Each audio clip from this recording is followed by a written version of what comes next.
Lord have mercy, I'm about to bust. We must stay focused, brothers. We must stay focused. MrJokujo.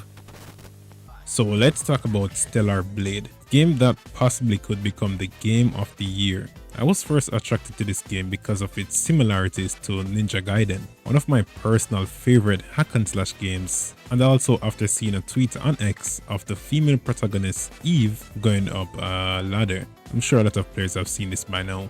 But apart from the crazy jiggle physics and other very detailed parts to Eve's model that has almost every male human mind in a chokehold right now, the gameplay is high tier and very detailed, which should be appreciated a lot more. I can already imagine how adventurous and seat gripping it's gonna be when the full game releases. In most of the greatest hack and slash titles to ever exist, there's three main things that always appeal to the audience the most. The first thing is the different variations of mobs or bosses. Just playing the demo, I was introduced to a new kind of species after every turn or after every checkpoint, which is amazing. That alone is a telltale sign that the developers not only placed effort in Eve's luscious model, but also into the enemy models as well, which means more fun. There will never be a dull moment where you'll say, oh, I'm fighting the same mob every time. They did such an amazing job with that. I can already imagine how crazy the boss encounters are gonna be in the full game. The second thing is the fighting techniques and abilities. Now,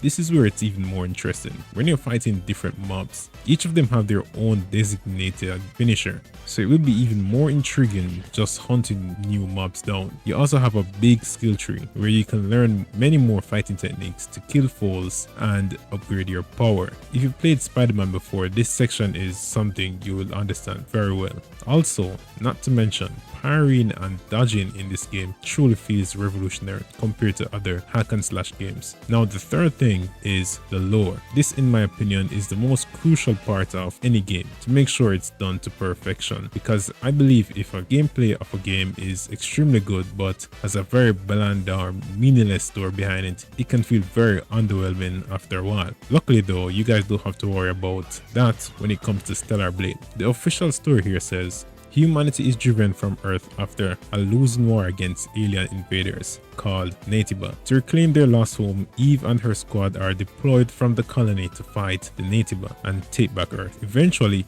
Eve meets a survivor named Adam, who leads her to Zion, humanity's last surviving city on Earth. Eve then makes contact with the Elder Oracle and establishes relationships with the residents of Zion in order to further her mission to save mankind and reclaim Earth. So she's basically a beautiful angel sent from heaven to save mankind from aliens. I genuinely love stories that involve anything with saving humanity that's on the brink of extinction as you battle and explore wrecked cities that once used to be filled with human life. I really can't wait to see how this pans out. But that's my opinion though. Don't knock it before you try it. I genuinely believe Stellar Blade could indeed be a stellar game. I also highly doubt I'll be disappointed with whatever the developers are cooking up for us gamers and men of culture. You guys know what I mean. But anyways, that's the end of the video. Please consider giving me a like, comment, and subscribe if you enjoyed the video. And I'll see you legends in the next one.